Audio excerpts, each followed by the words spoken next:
Welcome back to Skills 2020. We are continuing with Pictures of Hollis Woods, page 47, fifth picture, the old man. I thought I was alone, sitting on the bottom step in front of the house, drawing the old man, working with a flesh peach pencil. Quick sketches, one after the other, hat down over his eyes in the first, standing in front of the river in the next, sleeping in the hammock in the third, his beard and the way he leaned forward, listening. I was trying to capture what he looked like so I'd have it to take back with me, to remember. The screen door opened in back of me with that soft swishing noise, and the old man came out to look over my shoulder. "Oh, Hollis," he said. "Where'd you learn to do that?" I shook my head. "Hollis." I looked toward the river, green today, a willow hanging over the edge. He put his hand on my shoulder. "It's a gift," he said, "to draw things the way they are." I sat very still. No one had ever said anything like that to me before. "And something else," he said. "You shine through in your drawings." I looked up at him, really looked at him, not a quick glance that darted away so he couldn't see my eyes. "My name," I began as he folded himself down on the step next to me. "Hollis Woods is a real place." I shrugged a little. "Hollis Wood," I said. "One word, I think." When the old man spoke, I jumped. "It's where they found you as a baby?" "An hour old," I said in a I don't care voice. "No blanket. On a corner, somewhere." Didn't a baby deserve a blanket?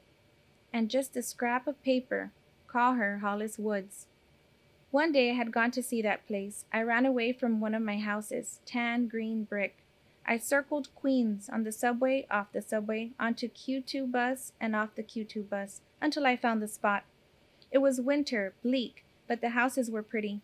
I never did find the woods, though. I tried to picture it in the spring when I had been born, with birds chirping and the sun shining.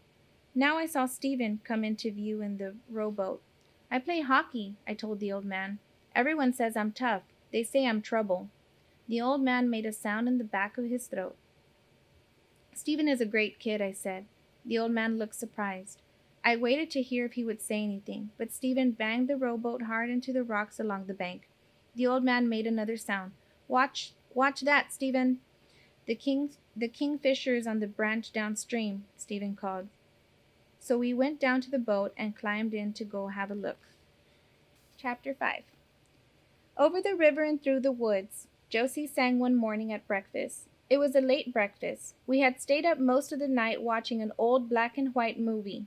"To grandmother's house?" I asked, dropping a cornflake on the table in front of Henry's nose and jumping back as he raised one paw to warn me. Josie waggled her hand, her head still bent. She was carving my tree figure from a piece of oak, stripping the bark until the underneath showed pale and smooth. The head was there, still unformed, the nose just a slight sharp mark. Josie saw me looking at it. "A bit at a time," she said. "The face last, when I'm sure I know you well enough." I didn't say anything. Instead, I ran one finger over Henry's back. His eyes were closed, he was purring, and I figured he didn't know it was me. "Over the river," Josie began again, rocking in her chair with a pleased look on her face. Water, I thought. The ocean. We'd been there twice this week. Ought to see the ocean near the end of November. I'd always thought of it as something to see in the summertime. I put the tea mugs in the sink, sprayed over them, and waited, leaned against the counter as Josie took a cut in the side of wood and gently blew the shavings away. She stood up then, ready to go, but instead, she stopped to peer out the window. "Someone's coming." I glanced out and saw the gray car pulling into her driveway. The mustard woman had come to check up on me. My own fault, I told myself. Hanging around here today instead of going to school. It was the lingering cold note. I hadn't been able to resist it. "It was the wrong time," I sang to Josie. She smiled at me, singing too. "And the wrong place." I reached for her wool hat and scarf and the brown hat with the veil. "Let's go down to the water instead of entertaining," I told her. We slipped out the back door, moving as quietly as we could. It was a game. We passed through Josie's tree figure garden, went through the woods, and diagonally across the street. It was a long walk in the cold, and we hadn't stopped for jackets, so we were both shivering by the time we felt the difference in the air, smelled the sharp, sweetish smell of the ocean. We climbed up onto the pier. The fishing boats were gone this late in the morning. I knew some of them by now, and I could see the two smaller ones somewhere out near the horizon. I kept thinking of that gray car and trying to decide what to do. I bent down and picked up a shell. Its edges were crushed, but it was a beautiful color. It had a beautiful color, almost like the sea itself with the sun shining on it.